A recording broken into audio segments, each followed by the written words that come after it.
എല്ലാവരുടെയും പ്രശ്നമാണ് നമ്മുടെ ബുക്കിൻ്റെയൊക്കെ നടുവീച്ച് കീറിപ്പോയി കഴിഞ്ഞാൽ പശയില്ലാത്തവരുണ്ട്, പശയുള്ളവരുണ്ട്. ചിലതൊക്കെ ചോറ് വെച്ച് ഒട്ടിച്ചാലും അതൊന്നും നിൽക്കത്തില്ല നടുവേദായത് കാരണം. ഇതിന് വേണ്ടിയുള്ള സൊല്യൂഷനായിട്ടാണ് ഞാൻ വരുന്നത്. അപ്പോൾ നമ്മൾ ഇവിടെ ഇങ്ങനെ രണ്ട് സ്ഥലത്ത് ഒരുപോലെ ഇങ്ങനെ മടക്കി കൊടുക്കുകയാണ്. എന്നിട്ട് നമ്മൾ ഇവിടെ ഇങ്ങനെ ഒന്ന് ചെയ്യുകയാണ്. എന്നിട്ട് നമ്മൾ ഇത് ഇവിടെ ഇരിക്കുകയാണ്. ഇത് ഇവിടെ മാറ്റി വെച്ചു നമ്മൾ ഇത് നടുക്കുന്ന് ഇങ്ങനെ ഒന്ന് ഇങ്ങനെ ഒന്ന് മടക്കും.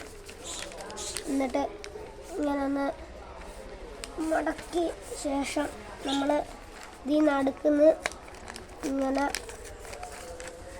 കീറി ഈ അറ്റം വരെ ഇവിടെ മല കീറി നടുക്ക് കറക്റ്റായിട്ട് വന്നിട്ടുണ്ട്. അപ്പോൾ സ്കെയിൽ വെച്ച് കീറേണ്ടവർക്ക് സ്കെയിൽ വെച്ചും കീറാം, കത്രിക വെച്ച് കീറേണ്ടവർക്ക് കത്രിക വെച്ചും കീറാം. എന്നിട്ട് നമ്മളിത് ഇങ്ങനെ അങ്ങോട്ട് കയറ്റി കൊടുക്കും. അല്ല, കയറ്റി കൊടുക്കാൻ നേരത്ത് നമ്മൾ ചിലപ്പോൾ എനിക്കിപ്പോൾ തെറ്റിപ്പോയത് ചിലവരുണ്ട് തെറ്റിപ്പോകുന്നത്. ഞാൻ തലയിച്ചാണ് അറിയാൻ വെച്ചത്. പക്ഷേ നമുക്ക് ഇങ്ങനെ വെക്കാം. ഇത് ഇപ്പോൾ ഇനി ഇത് ഇങ്ങോട്ടാക്കി കഴിഞ്ഞാൽ നമ്മുടെ നടുവേദ് ക്ലിയർ ആയിട്ടൊന്ന് ഇതായിട്ടുണ്ട്. അതും പശ വെച്ച് ഒട്ടിക്കാണ്ട്. വീഡിയോ ഇഷ്ടപ്പെടുക ലൈക്ക് ചെയ്യുക, ഷെയർ ചെയ്യുക, സബ്സ്ക്രൈബ് ചെയ്യുക. ഇഷ്ടപ്പെട്ടില്ലേ ഡിസ്ലൈക്ക് ചെയ്യുക. അപ്പോൾ